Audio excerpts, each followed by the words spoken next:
right on the main street, like a block away from the center of town. Right. So I'm really in the center of town. And, you know, you can hear people. It's so quiet, like at 3 a.m., like if someone's walking by, you can hear their footsteps and their conversation, like very clearly. It's like quiet as shit. And in the daytime, it's like people like visiting, tourists. And right below my apartment in this house is a gallery that I started with my girlfriend. Mm-hmm. But we're estranged. You know, we're not really talking. She won't let me in the gallery or anything. She's got my stuff in the back. I haven't seen my stuff in like a year. Do you make art? I mean, you said you do photography. No, I do. I paint. I'm a graffiti artist from the early beginning of graffiti in the early 70s. And since 07, I never did painting. I never sold graffiti art. And someone asked me to be in a show in Woodstock because they knew who I was. You know, I was famous and big. So they said, "Yeah, come on." And I said, "Well, I don't do shows. I never did. I never wanted to." And they go, "Well, you know what? Let me think about it because I need a challenge." I felt like I was really unchallenged at that point, that summer of 07. And I thought about it, and a week later I goes, "Yeah, you know what? I'm going to do 3 canvases." See, you know, it took a month. I struggled to do it, and it was hard. And I sold one for $3,000. So that got me thinking, all right, maybe I could sell more. So I sold a few more. But it kind of dried up the business of it. But I've been in a lot of shows. Okay, it's time to go. I have like a few paintings I haven't finished that I want to finish. Took a break for a few months. But I'm going to get back into it again. Yeah, I don't care if I sell them or not. You know. I just like to see how well I can do things.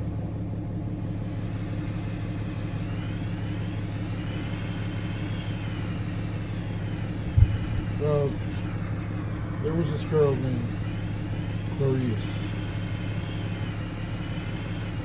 I was about 16 or 17 at the time.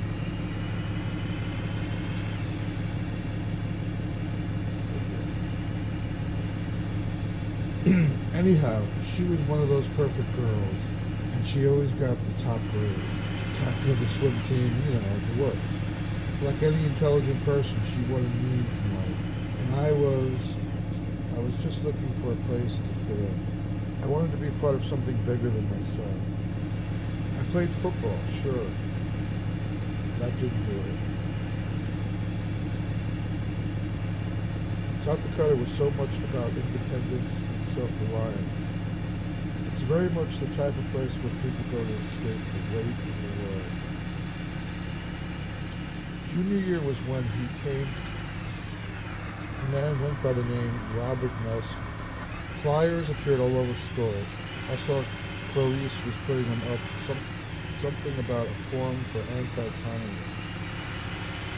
That was when I first talked to her. She told me to come to this forum tomorrow night. And that was how it all started. Keep in mind, this was the 80s, South Dakota, anti-communist rally. We were all about that. Every Tom, Dick, and Harry had a gun. But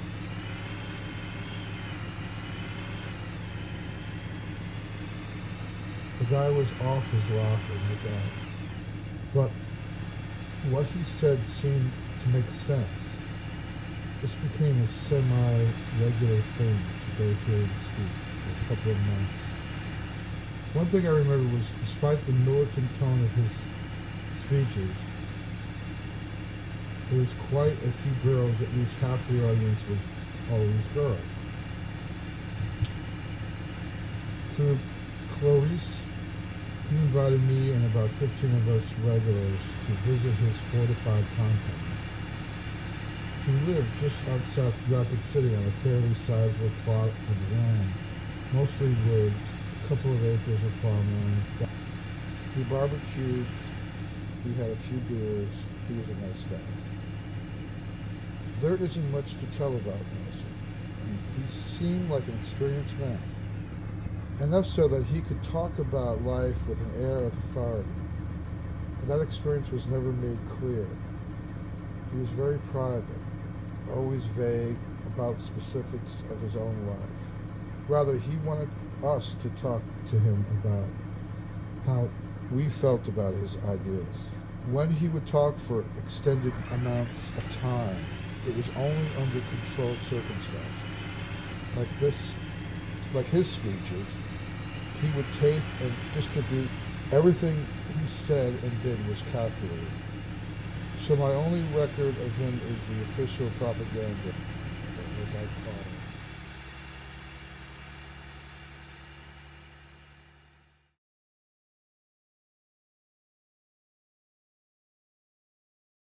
The Union of Soviet Socialist Republics is a godless one. Instead of God the Almighty, they worship logic.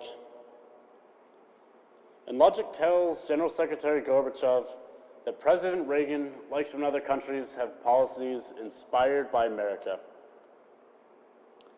Gorbachev, in his 2 years in office, has begun implementing reforms that purportedly reduce censorship.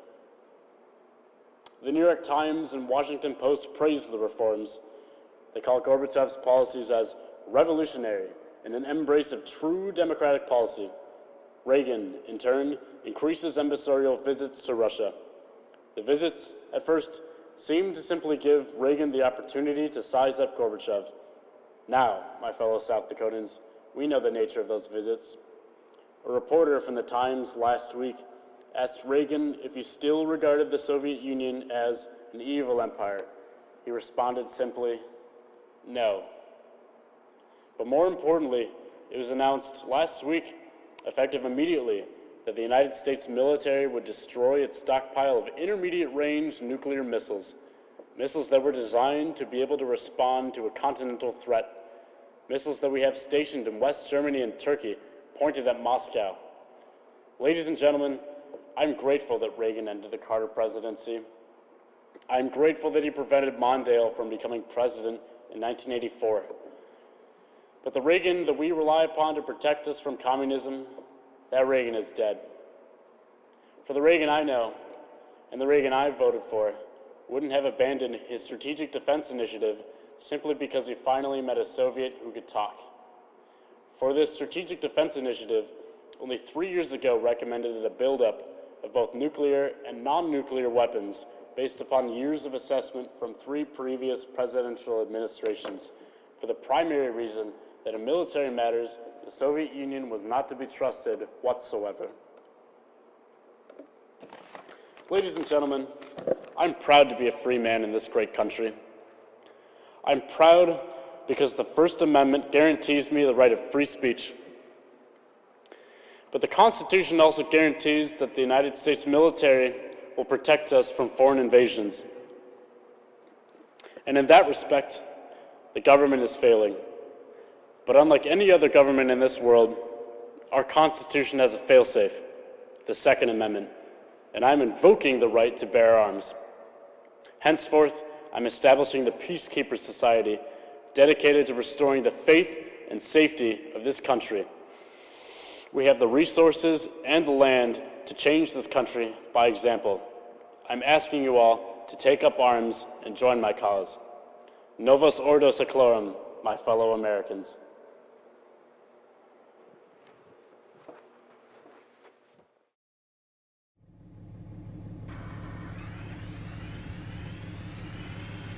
But I kept going back there because of Clarice. She and I started going steady, and she wanted me to join the society, as she called it.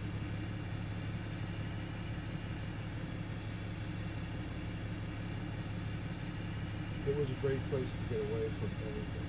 My parents, school, you know. But everything was always kind of strange about the place. Nelson, it seemed to be with women at his home, random women from town. I don't know. It was a detail I ignored. If only because I finally felt a part of something, and sure it was a rather strange occurrence. Again, I didn't question.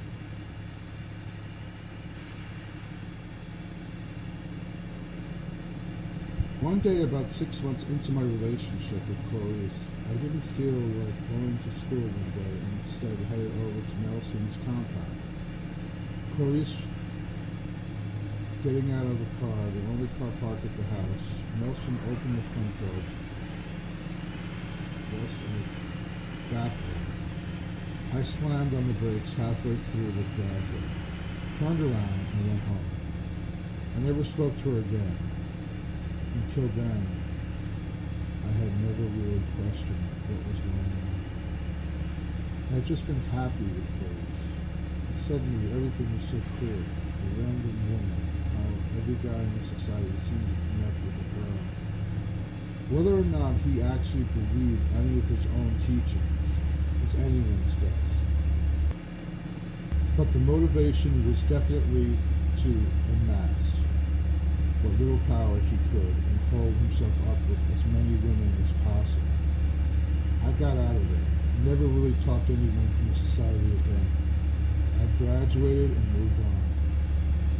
I remember looking up a few years ago the name Robert Nelson online, but found nothing.